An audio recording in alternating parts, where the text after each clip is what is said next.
جالي كومنت الحقيقة استفزني جدا. يعني أنا عادة بعمل الفيديوز بتاعتي بعد ما بخلص شغل، بس قبل ما أروح الشغل لازم أرد على الكومنت ده.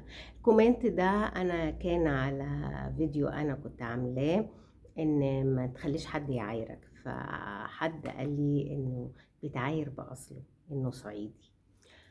قطع لسان أي حد يجيب سيرة الصعايدة كلمة وحشة،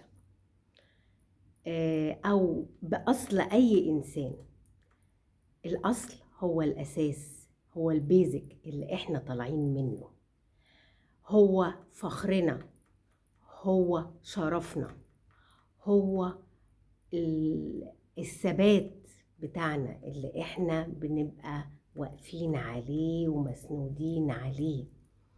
ما ينفعش حد يعيب انت جاي منين ولا اصلك ايه ولا بيئتك ايه. اولا محدش بيختار اصله ولا اهله ولا بلده ولا ناسه، فبالتالي بتطلع في نشأة معينة في مكان معين تحسن من المكان بتاعك، انما تعيب فيه لا ابدا. الصعايدة دول اجدع ناس، على فكرة انا ابويا صعيدي، انا صعيدية. الصعايدة دول أجدع ناس، أكرم ناس، أكتر ناس تقعد معاهم يسندوك ويقفوا في ظهرك ويحموك، كلمتهم واحدة ما بتتغيرش أبدا. وعدهم سيف كده على رقبتهم، لو وعدوك بينفذوا الوعد.